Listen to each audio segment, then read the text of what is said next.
It's really lovely. It's really lovely to see you here. And I think now, I hope we've got everybody online as well. Lots of people have booked. So if I may, I'll welcome everybody online as well as everybody in the church to St. Mary's, Bolton. And welcome to the first of three lectures by the Reverend Andre Radnell about wellbeing, mental health and the church. I'm David Normington, I'm the treasurer of the church here at St. Mary's. You won't be hearing very much from me, but I will be carrying the microphone around if you have some questions later. For those of you online, we are gathered in a 12th century grade 2 star-listed church, nestled, as the guidebooks say, on the north side of the South Downs. We're just 2 miles from the market town of Petersfield, about 15 miles north of Portsmouth. This is a place of beauty. It's a place of peace. It's a place of warmth and hospitality.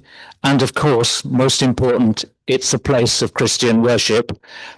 Unbroken Christian worship for at least 8 centuries, maybe longer. It's also a place where we have very interesting conversations. And one of the reasons for that is that we have a parish priest, the Reverend Andre Radnell. You can read his full CV on our website, but he's a man of many talents. Parish priest, psychotherapist, coach, teacher, actor, and lots of other things as well. And this evening, he's going to bring these unique perspectives from his experience to explore aspects of well-being and mental health, and to answer the question, is the church still a hospital for the soul?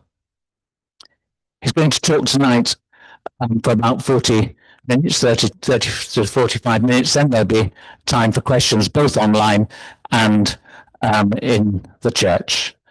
No more from me, I think. I think we'll go straight on and hear from Andre. Can you give him a welcome, please?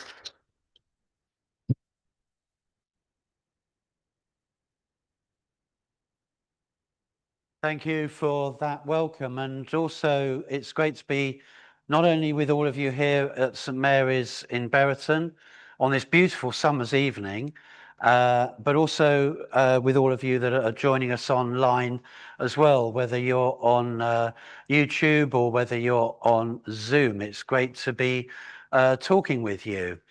As David said, at the end of this first lecture, and this will be the same for the other two as well, there'll be a bit of time for Q&A.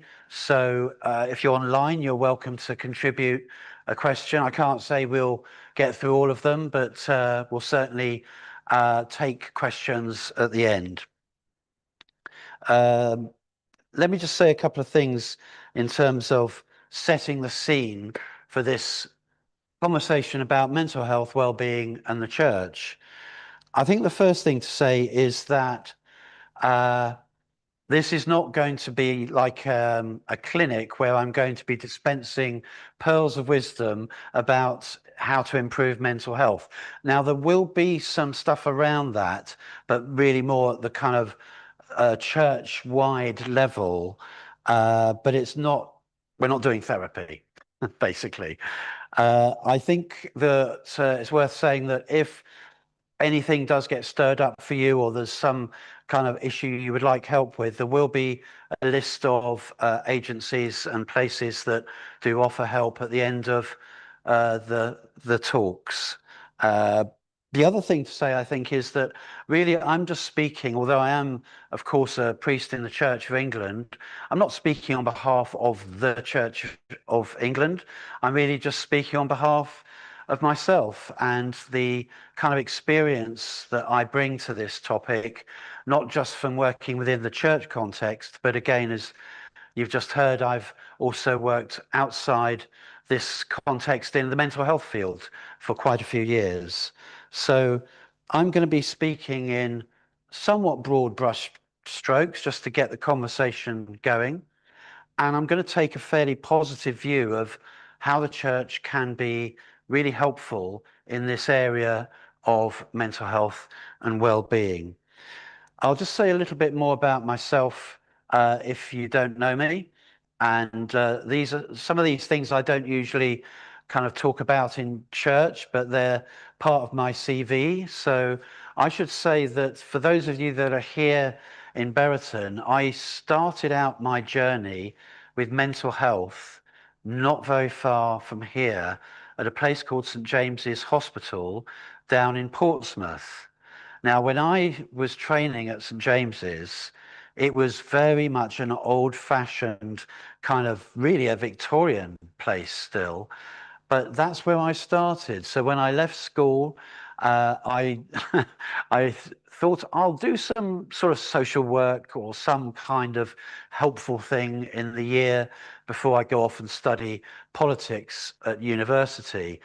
But that year actually extended into about 40 years in the end, because I went to St James's, got very interested in this whole field, much more than I thought I was going to.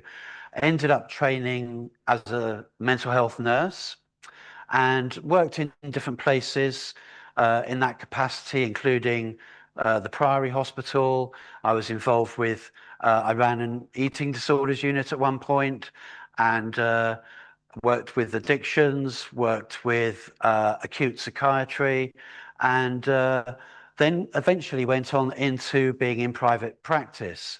And there I worked with a range of different issues. I trained also as a psychotherapist in a field that is described as systemic, not something that's super common, but basically that really refers to working with systems. It could be even organizations to look at where how well-being can be fostered in relationships between people. And sometimes that's in big systems like organizations. Now, that I mention because I think it's relevant to some of the stuff that I'm going to be talking about over these 3 lectures. I'm really interested also as a priest, and I became a priest, I don't know, 15 years ago, was it? Asking my wife, who usually knows these things. More like 20 years ago, it would seem. So quite a while ago. And for me, this journey of being a priest and working out that role in terms of leadership in the church has been really interesting, because I've been in very different types of churches, and I think this is relevant to what we're looking at, because when we're thinking about the church and how the church can help or be of service to into this field of mental health, I'm talking about the whole breadth of the church. So there are, of course, lots of different types of churches, even within the Anglican Church, which I belong to. But I think it's fair to say that we've covered quite a bit of that spectrum in our time. And I think there are different values, different gifts that different parts of the church have to offer people in this field, but we'll get into that. So just a little bit about context. I think if we're going to understand how we can be helpful, we need to understand the culture that we're speaking into. And I think there's a lot going on in our culture, very fast moving, fast developing, that is helpful to be aware of when we're thinking about speaking into it. So this evening, we're going to be thinking a bit about the context that we're in. And I just would say that it's been really helpful to me to think about this from the point of view of stepping out and looking in. Now, it's not possible ever to be completely removed from culture. Some people describe culture as the sort of sea that we swim in. We're always in it, whether we are aware of it or not. But at the beginning of the year, I went to a place called the Northumbria community. And that's a kind of Celtic orientated community, residential, that has lots of retreats in a very wild part of Northumbria. When I was there, it was raining all the time. In fact, it was so much rain I couldn't actually see. I mean, I might as well have been here, to be honest, because there was nothing to define where I was, so much low cloud. But one of the things that really stuck with me was there was a phrase that they used, which is an idea based on a verse in the Bible. And the verse really is a question. And the question is coming from the exiles in Babylon. Now, one aspect of the Old Testament is that the Jewish nation were taken captive by the Babylonians and they were kept there for around 70 years. And out of that experience seems to have come quite a lot of the poetry and the Psalms of the Bible, and some of what's called the prophetic books. And there is this line that comes from that experience, which is, how will we sing the Lord's song in a strange land? And that's based on the idea that they were in exile. They were sort of disconnected from themselves, from their others relationally, and God. And in this place of disconnection, this cry kind of came up, which is, how do we stay connected to life? How do we sing the Lord's song in a strange land? And I'm going to talk a bit about exile as a kind of metaphor, but also a reality for understanding some things about the culture. Now, in terms of the second session, just to flag it up, it's like an advert, I suppose, for coming back on Monday evening. I'm going to be thinking a bit there about how church can specifically reach into the culture and what the culture may be asking of from the church, particularly now at this point in the journey between culture and church. And then thirdly, in the third talk, I'm going to get into some very practical ideas that we can think about from a church perspective, which I would suggest are also helpful in terms of fostering well-being. And that really gets us into things like what some people might describe as spiritual disciplines, but it's a little bit broader than that. I'm going to now throw some stats at you. Whenever I hear stats or I start seeing graphs, my brain goes a bit strange. So I understand if that's your reaction, but I just wanted to kind of highlight one or two things that are going on in terms of the statistical issues with mental health. And some of these were published only in the last few days. Some of this is from journalism that came out in the middle of the week. More than 1 million children have been referred to mental health services across England last year. Referrals to mental health services are up by 10%, according to a report by the Children's Commissioner, Rachel D'Souza. She said the country faces a crisis in young people's mental health. The number of patients who had an active referral to children and young people's mental health services across England probably have way surpassed that 1 million mark, and that's for the first time. Pretty much double the number from the previous recording in 2018-19. There's definitely a rising trend in terms of mental health distress and referrals in the UK in the last couple of years. 1 in 5 adults, that's about, say, 20%, are living with what are called common mental health conditions. So that would be things like anxiety or depression. And that's an increase from roughly 1 in 6 recorded a decade earlier. 1 in 5 children and young people have problematic mental health issues, and that's a really sharp increase. I think that's probably enough on the stats, but it's not a good situation, and it's getting worse quite rapidly. Linked to that, of course, there is the issue of provision of care, which isn't keeping pace with the amount of demand that there is and rising. Welcome to the mental health crisis. It's not just a phenomena, it is a crisis. And this is happening right now. So, over the centuries, the church has been seen as the go-to place that would hold and kind of curate and help with particularly things like rites of passage, uh, births, deaths, marriages, those big events in life that actually can be pretty stressful sometimes. And of course, if we're thinking about death and bereavement, very difficult and troubling. Well, the church has a very long history, all the way back to the beginning, of being there in those times. And the church, of course, still is there. Here in Brereton, we have a really healthy amount of weddings, and we do baptisms, christenings, and of course, we host funerals as well. So the church is already in those spaces, and that traditionally has been a way in which the church has supported people. But what's happened, of course, since the Enlightenment is that we have a kind of division of tasks and providers now. So we have lots of different types of professional bodies and people helping with different parts of health, for example.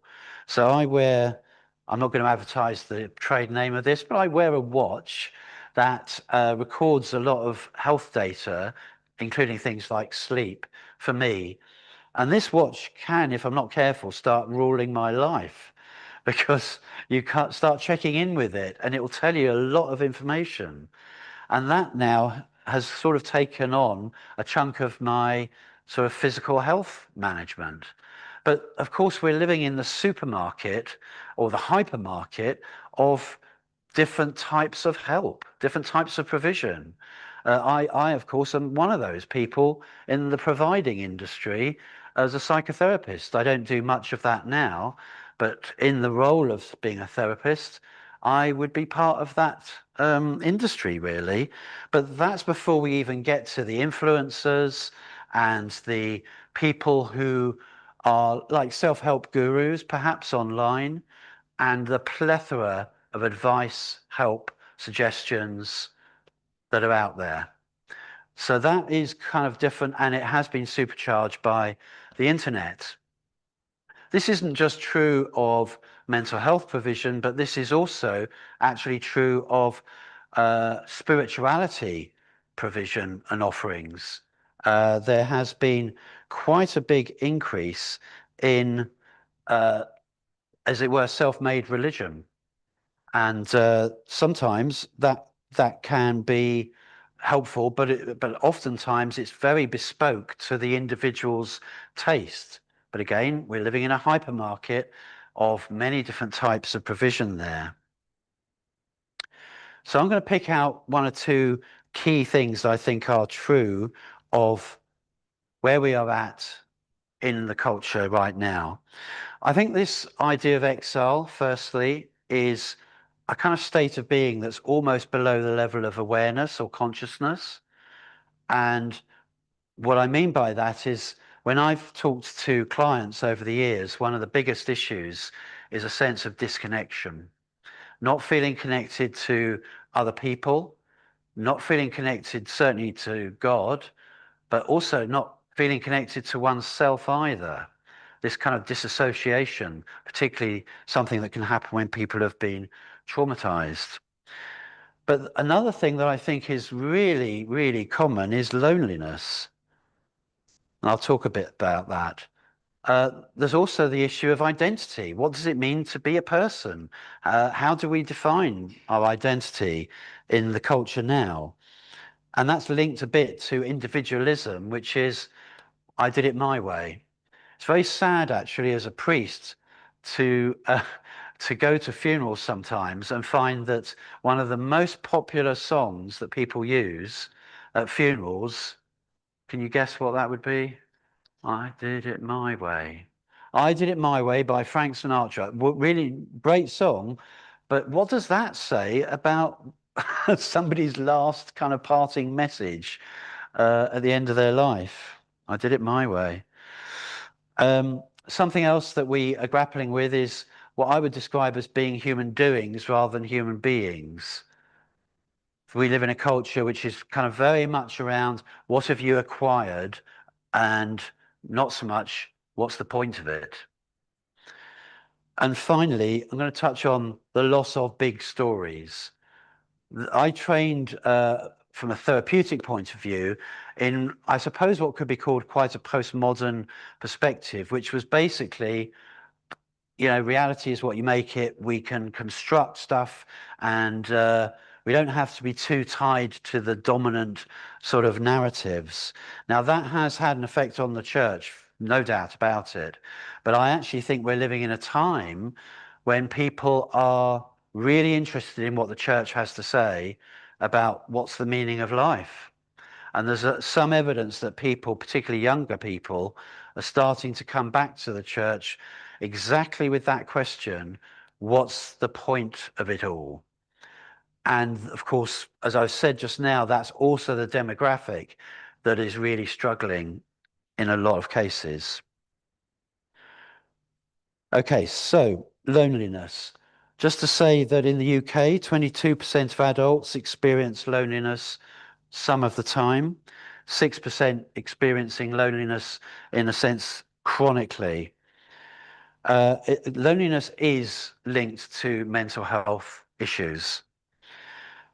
Younger adults, 16 to 24, are the most likely to feel lonely. The most likely to feel lonely. 29% report it being something that they're living with a lot of the time, or quite a bit of the time. But this is also happening in all the demographics. So older people also can feel very lonely. Now, what I think, I'm just going to chuck a few ideas into the pot as we go along. What I think about this is that we live in a culture that is chronically distracted with noise and movement and information. But what that's doing is it's covering loneliness. So underneath the busyness, the noise, the information, and the fast pace, in some cases, significant amount of cases, there's actually quite a big disconnect and loneliness. Freya India, who's a cultural observer, she's actually in her 20s, quite sympathetic to the Christian worldview, I would say, and a significant voice, I'd say, in the influencer domain. She says, we are replacing friendship with spectatorship. She says, there's never been a better time to be connected and never been a lonelier generation. And she's speaking particularly to the 20-somethings. So from a psychological point of view, I think that oftentimes breakdowns in relationships of any type at any time can feed into this sense of disconnect, isolation, and loneliness. And running alongside that, I think we have a culture where trust has broken down, trust towards institutions, including the church, but also trust just between people and trust in political entities, trust in you name it, really. So we have this kind of disconnect going on because of trust. Second issue is around individualism. We have two things that are bouncing off each other now. And one is the idea that we can individually curate and create our lives.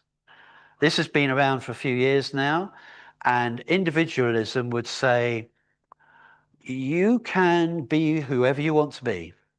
You can do whatever you want to do, just you do you. You be you. And if we can just think it, we can get there. Now, there is some truth in that, and of course, I've experienced that type of approach in the therapy world as well. But the other thing that's running alongside this is what I would say is identity. Sometimes you could say identity politics. But the issue of identity is a very contested area in our culture, but it's also an area that creates a huge amount of stress as well.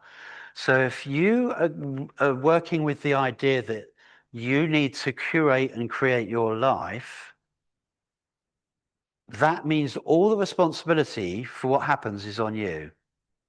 So if it goes wrong, it's probably down to you. So this is very much an individualistic approach. And if you get it wrong, there's a chance you could be cancelled. If you say the wrong thing online, you could be cancelled. That's very stressful. Now, where that contrasts with church is that I would say church actually offers something else, which is, and it goes all the way through what I've been talking about, whether it's through christening, whether it goes through how we worship together, how we think in terms of the Eucharist, perhaps. This is where a body comes together and identity is situated and located in the wider relational body. That's really different to I had to do it my way / Frank Sinatra. So that is stressful. That is very stressful. Now, we're not blaming the media for everything, but I think there is a way in which the media can supercharge these types of phenomena. So once formed, these constructed identities can become somewhat abstracted. So they become like separated even from the physicality of being a human being. But they also become areas which people will argue over and contest over and fall into conflict over. But I do really feel that the church has something to offer here that's healing, actually, where relationships don't have to be perfect, where we can learn to deal with difference, where we can even learn to deal with conflict, where we can work it out as a group, as a body, as a family. That actually has become quite countercultural. And I think that people who are starting to come into church now, and I mean, the amount of times I've heard other clergy talk about this, where they'll say, I don't even know why these people have come. They've just turned up. They don't even seem to know why they've come themselves. But I think that they've come looking for something that is different from this. Something where it's not all on them to make, curate, and create this identity that's going to be admired and liked online and successful, because the whole thing's just broken down. Doesn't work. Mary Harrington, another cultural observer, says this virtual world, and she's talking about her own experience here, offered me a space where selves are detachable from embodiment. Although disembodied, these can become rights and defended with a ferocity that often ends with public shaming and cancelling for anyone who does not submit to this new law. It's quite sort of strong stuff, actually. As I was saying earlier, there's also something happening in the zeitgeist of spirituality too. And I think this is a wave that kind of has been coming in probably over the last, I don't know, 50 years. I sort of feel it might be on the change, but this was a wave of, again, let's make up a spirituality. Let's make up a religion. Let's make up a new form of spiritual rites. And there's a really interesting book by Tara Isabella Burton about this called Strange Rites, New Religions for a Godless World. But I do wonder if people are getting tired of all of this. The people I talk to who are younger, I think are just exhausted. They're really tired. But actually, I think that's probably true of lots of us. We're kind of tired.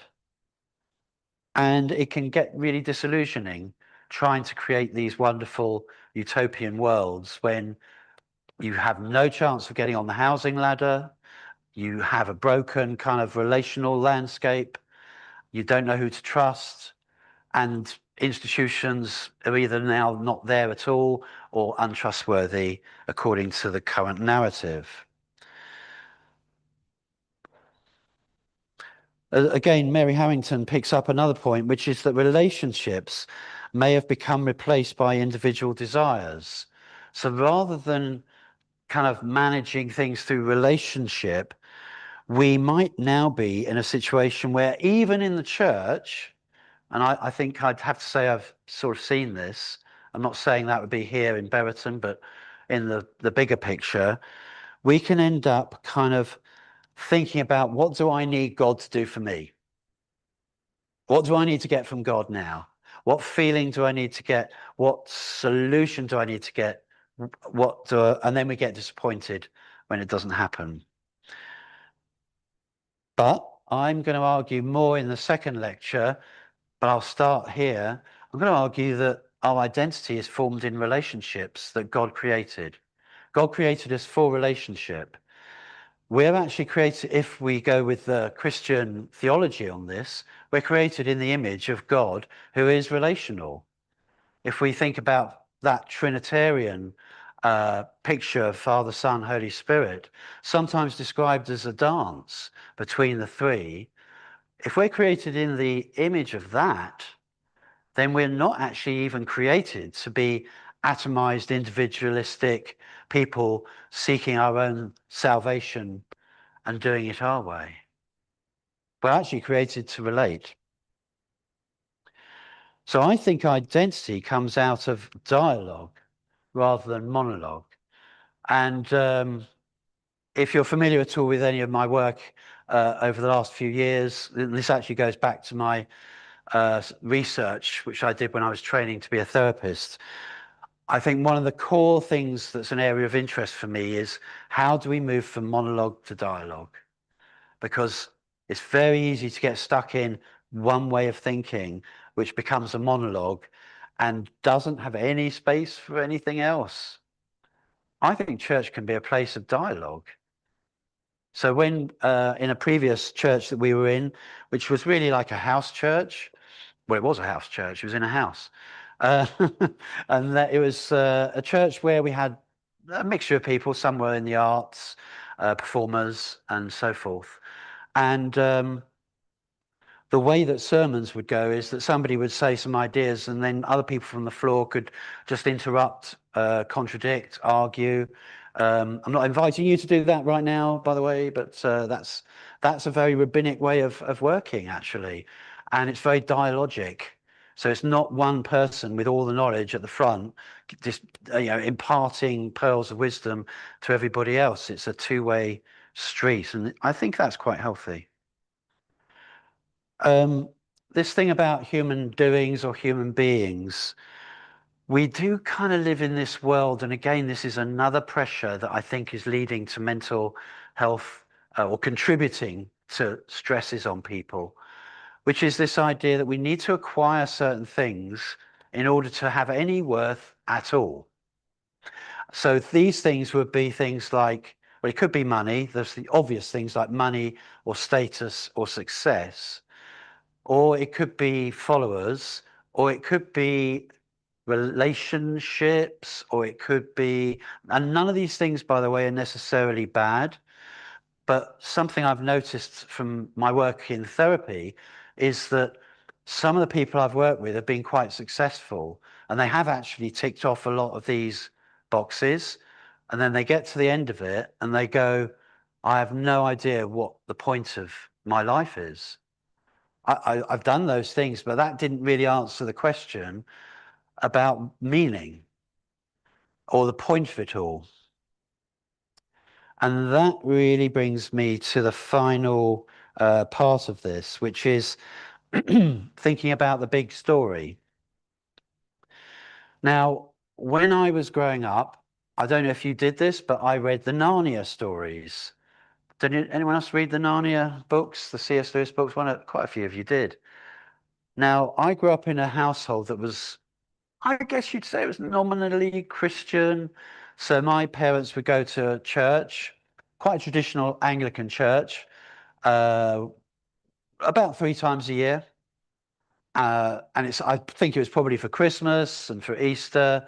And so I had a vague idea about religion, church, and I remember the vivid kind of drama of people dressed up in the robes and carrying a cross. And I was really interested in drama. I went on to be an actor, so it did come out in the end.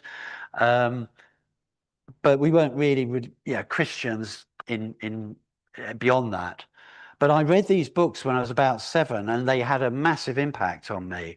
And I think the reason was, of course, that it's a metaphor, it's an allegory for the story of Christ, if we're thinking of the Lion, the Witch, and the Wardrobe. And it just impacted me in my heart and body and mind and soul in such a way that I actually remember saying to whoever was up there, I called them Aslan because the lion in the story was called Aslan. I had no real concept of God. I thought God might be up there somewhere. And I would say, oh, whatever this is, I want this. I want this.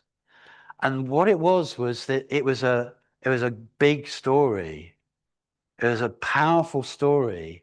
And of course, in the story itself, after the Aslan character, the Christ character, has been killed, sacrificially killed, and then comes back to life, which is, of course, the story of Christianity, that life beats death, which is also really good news if you're struggling from the point of view of well-being. But the character of Aslan says something really interesting. He says, yeah, because the kids are saying, how on earth did this happen? You were dead and now you're alive. That shouldn't happen. And the character of Aslan says, yes, but there's a deeper magic. There's a deeper magic. Some people have described this as enchantment. We live in a culture that is dying for a loss of enchantment story. And I would say the church has that. One thing that holds the church together is, and of course, different people have different perspectives on this, but it is the big story. It is that meta story of Christ, the Son of God, coming to earth and dying for the children of God who'd kind of wandered off like the prodigal son, as an act of love and reconciliation. And with that comes not the solution to all the problems. And I'll talk much more about this on Monday. This is not a Shangri-La where everything's sorted out and everyone's jumping up and down, happy and smiling. I don't think that's actually what church is or should be. But it is a place where people can find that meaning again, find that, oh, this is where I fit into this bigger picture. Now, this is a very contested area in our society because there's a real ironic approach or disenchanted approach towards the big picture stories. They, again, are also not quite trusted. But what's a challenge, I think, is while people are coming in looking for, hungry for the enchantment story, there is also a bit of an inbuilt resistance because of individualism to there being a reality that might have anything to say to us from outside of us, particularly when it comes to ethics and moral positions. So it gets dismissed, and that's a real sort of tricky area.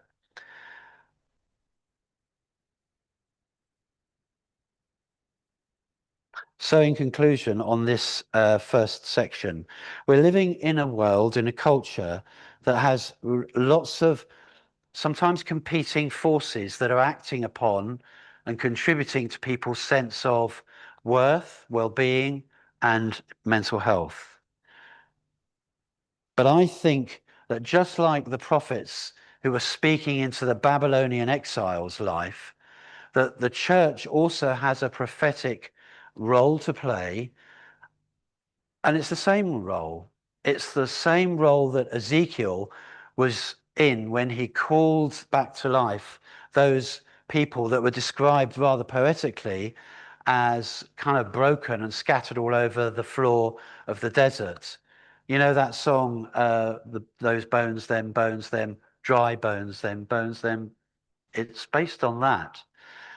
And Ezekiel, as this prophet speaking to these people who'd become disconnected, like bones disconnected from each other,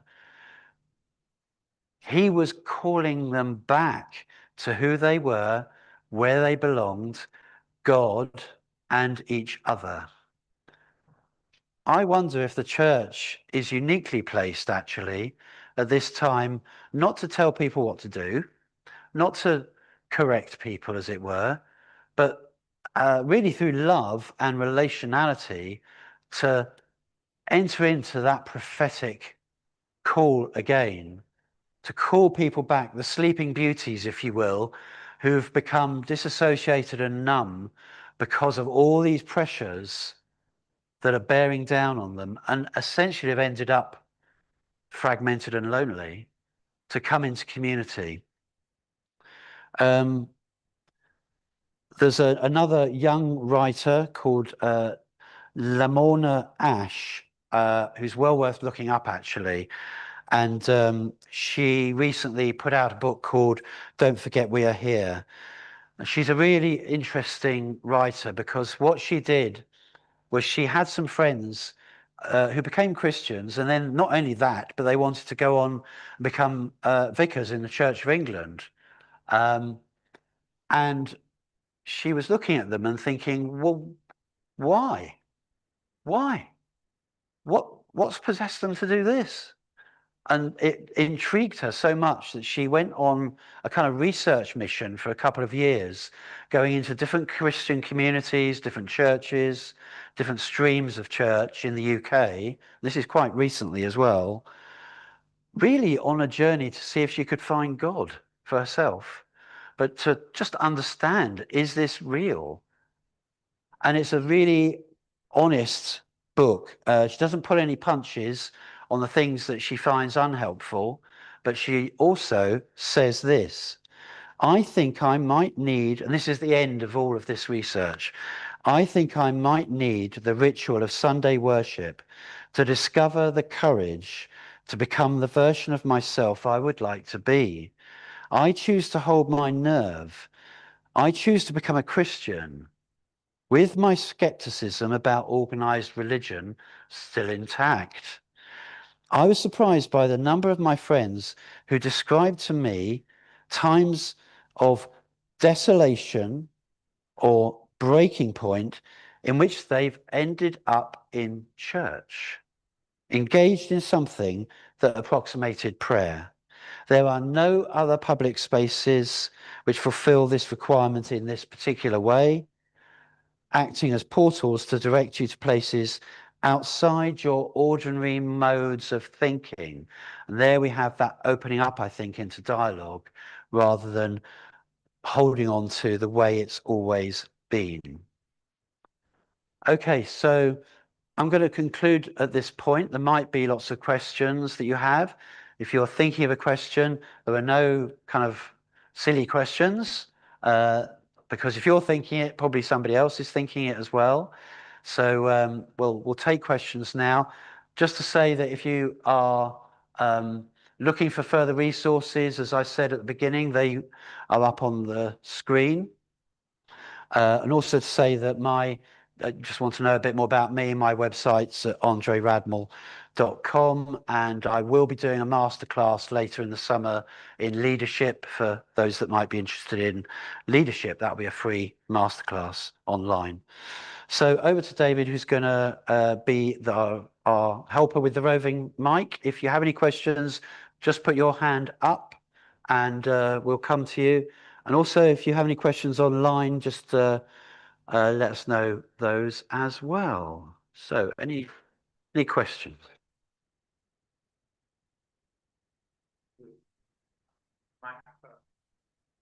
But maybe questions online as well.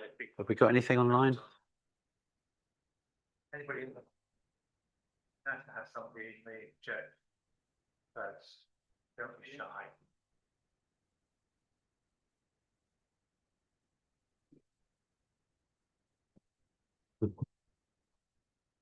You're the first. Start the ball rolling. I wonder, you mentioned about the culture in which young people particularly are experiencing a rise in anxiety and depression and so forth. And you mentioned about the issue of trust. And I think we're very much aware of how extraordinary the challenges are in that direction. But I wonder if the church has shot itself in the foot in some way, that it's very difficult to have its voice heard in the light of some of the very serious misdemeanors which have severely undermined trust. Yeah, I mean that's a very telling question, isn't it? And comment that just to repeat it, that the church to some extent may have shot itself in the foot in terms of those quite well publicised times where the church where people have fallen from grace in terms of leadership, or where there's been problems, including, we have to say, abuse in some parts of the church. Absolutely right. Yeah, that does not help with people feeling that they can trust. And I think there's some rebuilding to do there. But I also think, I'm thinking actually of this church. This church, to my mind, is a place where the very first time we came here, when I was kind of looking for a job, I don't know how obvious it was. I think it's very obvious actually that we were doing that. But the first thing that we kind of felt when we came here was that it was really welcoming, but it also felt like a place that was warm, and it was okay. And I think that baseline experience of church is something that people can experience, but it's on us as well from a church point of view to provide that. And of course, that is why we put such a lot of emphasis on safeguarding, and we've got the links there for safeguarding, because it's a psychological truth that if people do not feel safe, then they are not going to trust. That's obvious, isn't it? And that the rest of the good things that we've been talking about are going to be very difficult. Yeah. From chat. She's quoting them on that. Yeah. So, if I press that. What does that say? Jump to that. Oh, just go. No. Oh, it's not moving. You can't see it, John. Okay, so there's a comment about the Lorna, the Ash quotes, which we'll try and get. Any other questions from in the building, or observations even? Yep, there's the one. Yep. Well done. There you go. I think the challenge for the church is also how we reach out to the families of these children. So I'm a school governor, and what you said with your statistics at the beginning is so true, but the school is then faced with a huge budget issue. Yeah. So they can now identify more children with certain things that need special help, but there isn't the funding for it because they don't have extra funding. But it is the challenge, I think, for the church is how do we respond, and how can we support these families, and that, I think it's an interesting job, and it's not a short, there's not an easy answer, is there? But I mean, for me, I just think, how can the church reach out to these families to offer more? Yeah. So there's a couple of things to say about that. As I said at the beginning, I think the provision of care is way behind the need for care. That's for sure. Plus, you add into that the funding issue as well, so that's there too. I think it's also, I was just thinking as you were speaking, it's also worth me saying that the church can only do so much. And I think it's really, really important. I'll be probably stressing this again each time to say the church, we have mental health, and we for sort of agencies, and we have the NHS, and we have various forms of provision. And it's really important. I would say this because I train Christian counsellors. That's one of the jobs I do, small other jobs I do. And one of the big issues is to know what to take on and what to refer on. So I'm just throwing that into the mix because it needs to be said, which is church isn't, able to do everything, and church is not meant to be able to do everything. And there will be issues and situations that are needing professional help. Now, whether people are getting the professional help or not is another thing, but we need to be pretty clear that that's not entirely our remit. But that's a really great point about family and parents. So I'm associated with an organisation called Home for Good.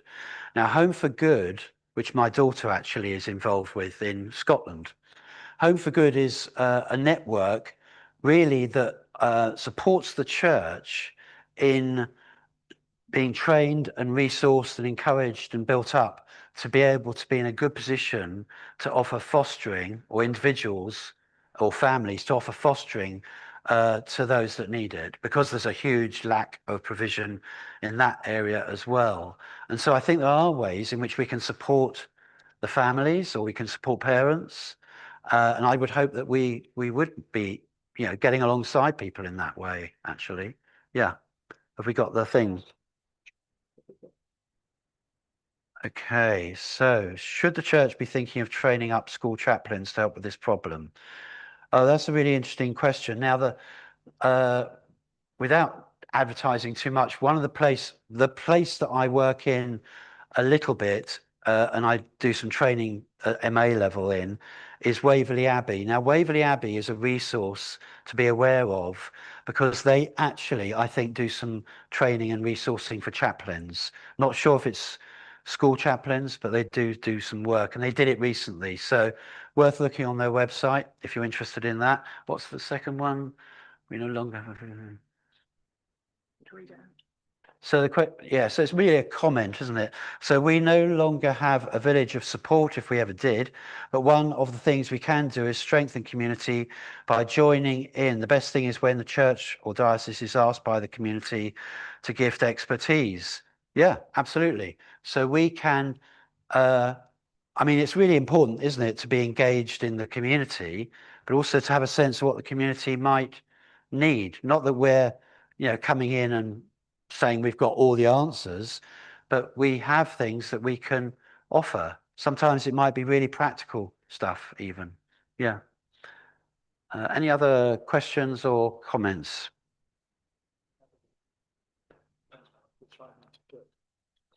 Okay, we'll take one from in the room then.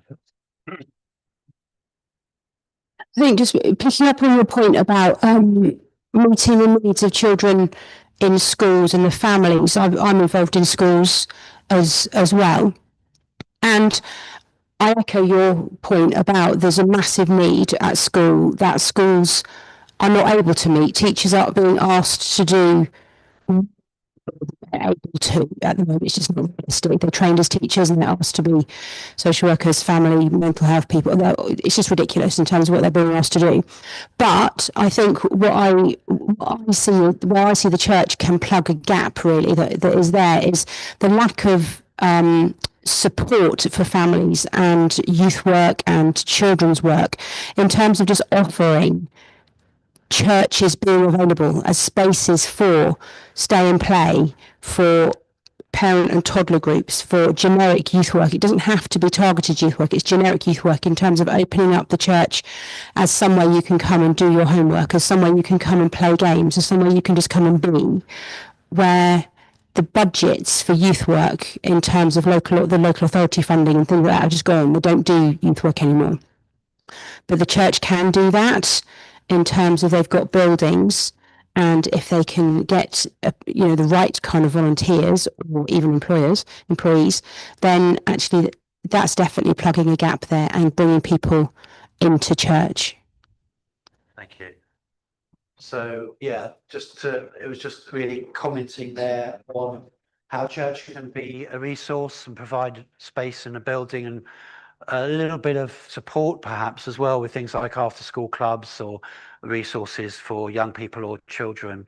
And it can be quite simple offering in a sense, but go a long way, given that there's very little provision now, especially around youth work, of course. Yeah, was there another question online?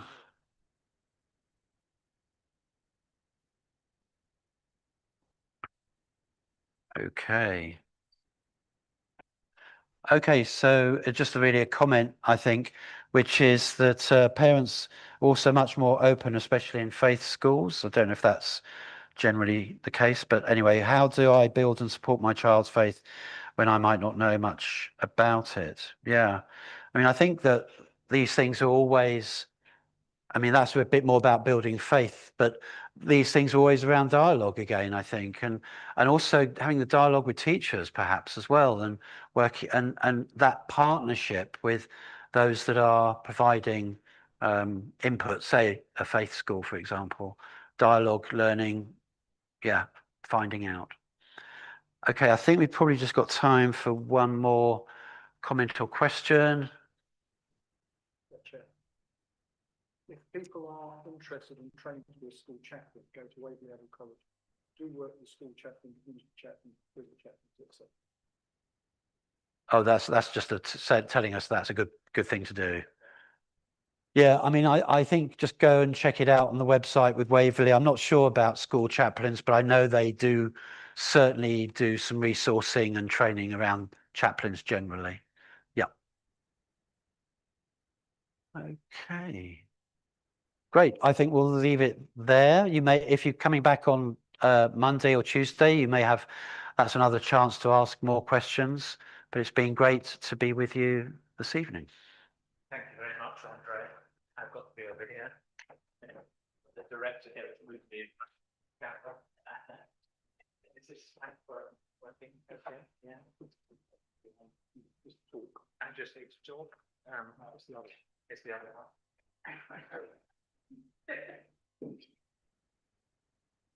It's this one. Yes. Thank you, Andre. Thank you for a very thought-provoking lecture. I think that you've thrown out a few tantalizing glimpses of what you're going to speak about on Monday and Tuesday. So I hope people here in church and online will feel that they'd like to join these sessions again. Remember, it's on Monday at 7:30. That's the 6th of July, and on the 7th of July, also at 7:30. Now, I said earlier I was the treasurer of this church, so I never miss a marketing opportunity. I just want to remind people in the church, and maybe online, if you're passing through Berriton tomorrow, cream teas here. There's the open gardens in Berriton. And actually, if you're feeling a bit lonely, it's a wonderful community. It's a great chance to meet people and have a green tea and donate to the church on the way. And if that's no good, a week on Sunday, we're having a concert here in the afternoon on Sunday at 2:30, and we're having a professional guitarist who's the son of someone in the village.